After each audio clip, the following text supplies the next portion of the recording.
Jadi yang kami ambil itu sebagai sampel untuk kelas 6. Kelas 6. Tampilkan di sini.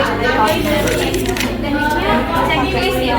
Iya. Kita menggunakan checklist berisikan pertanyaan. Kami membuat contohnya mengenai ciri-ciri. Jadi indikatornya ciri-ciri dari dia belajar. Yang pertama itu adalah visual, jawaban kedua itu auditori,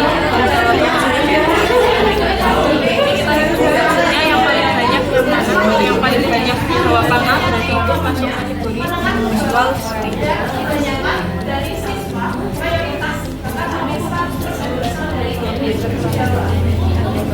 Kelebihannya ya kalau untuk checklist itu lebih efisien, maka tetapi juga ada kekurangannya. Jadi terbatas jawabannya kan sudah ciri-cirinya sudah diketikkan di soal itu, jadi respondennya tidak bisa mengembangkan jawabannya, jadi hanya memilih. Dan juga kadang responden memilih itu asal-asalan. Jadi dari kelompok mana ditanya, ini kan komponennya instrumen gaya belajar. Apakah ada yang harus ada dari komponen instrumen asesmen gaya belajar ini, dan apakah itu efektif untuk saya ini? Apakah itu efektif? Kalau instrumennya kita mengacu pada indikator ciri-ciri gaya belajar, jadi itu meliputi kecenderungan siswa itu belajar sukanya seperti apa, itu masuk di dalam pertanyaan-pertanyaan kami contoh di sini. Kemudian juga kecenderungan siswa dalam menerima informasi, itu bisa suka membaca atau suka mendengar atau suka melakukan praktikum seperti itu. Jadi dari indikator-indikator itu kita kemas dalam pertanyaan, kemudian siswa menjawab, lalu kita analisis, kita bisa mengetahui gaya belajarnya sehingga asesmen yang kita susun kelompok kami sudah dapat menunjukkan kategori gaya belajar masing-masing. Sudah sesuai ya sama setiap gaya belajar.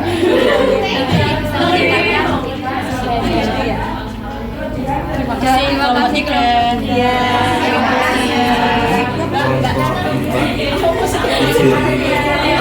Mengenai kan tadi diagnostik untuk gaya belajar. Nah,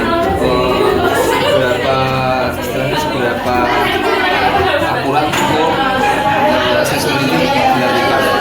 Jadi kalau semisal keakuratannya itu dalam arti anak itu benar-benar menjawab secara real dan dia paham apa yang diajar, itu seberapa besar?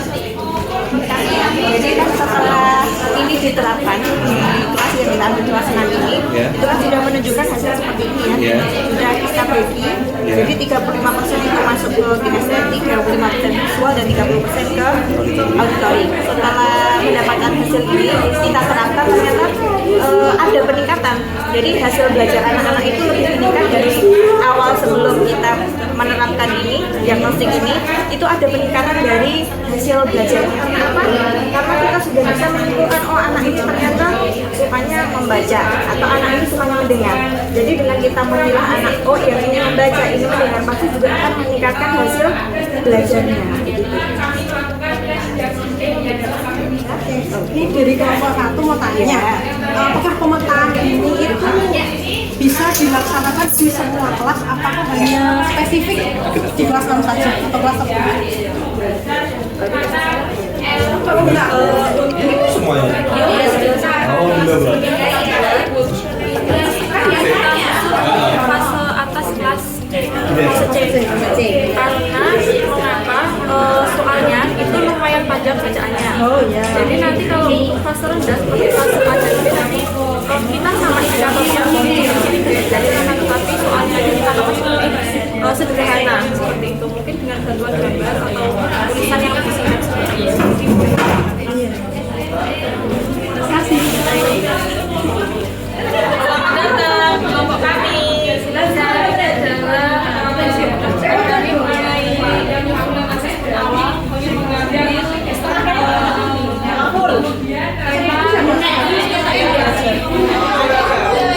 Mau bicara tentang kendala waktu waktu ini Mbak, pengambilan data melalui kuesioner ya tadi kuesioner ya.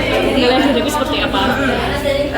Tapi kalau kuesioner dengan pertanyaan yang mungkin agak panjang, tapi kalau kita ambilnya kan di fase C, jadi kebetulan anak-anak itu yang belajar sudah lancar. Tetapi kendalanya adalah ada yang tidak betul-betul memahami pertanyaannya, jadi hanya asal centang aja, jadi nggak dibaca. Oh ini saya bagaimana, tidak betul-betul dipahami. Kadang kendalanya paling banyak sih itu. Ya, lebihnya seperti yang disampaikan tadi, misalkan kendalanya pasti data kita berupa kuesioner checklist ya, jadi jawaban yang tersedia itu di dalam sehingga tidak bisa kalau ada dia belajar seperti apa atau kecenderungannya hobinya seperti apa, tapi tidak ada tempat untuk atau ruang untuk mengekspresikan itu, jadi terbatas hanya pada jawaban-jawaban yang sudah tertera pada soal. Baik Mbak, terima kasih atas penjelasannya di kelompok tiga ya. Terima kasih. Ya, teman-teman, kalau ini tadi kan dari beberapa kelompok. Nah, ada beberapa perbedaan yang ada di setiap kelompoknya, ya. Terutama yang sangat menonjol itu adalah tentang yang akan dilakukan. Misalnya, seperti hasil yang dicapai itu seperti kayak belajar dan pengambilan tingkat pendidikan. Nah, hampir keseluruhan kelompok tadi menggunakan yang hasilnya adalah kayak belajar. Tapi ada satu kelompok yang menggunakan hasil tingkat pengambilan. Nah, itu di kelompok kelima tadi. Nah, di situ kebanyakan mereka menggunakan teknik berupa angket pada teks diagnostisnya gitu. Jadi tidak jauh beda seperti apa yang kita lakukan di sekolah kita.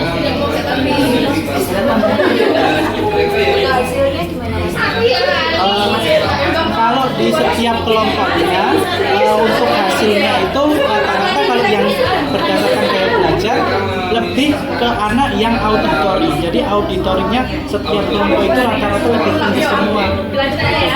Ya, ada juga beberapa yang secara menyeluruh gaya belajarnya ternyata sama semuanya. Ya, itu kan dipengaruhi dari jumlah banyaknya siswa ya di setiap kelompok yang mengambil sampel di sekolah. Itu yang bisa kami dapatkan dari kelompok-kelompok yang lain.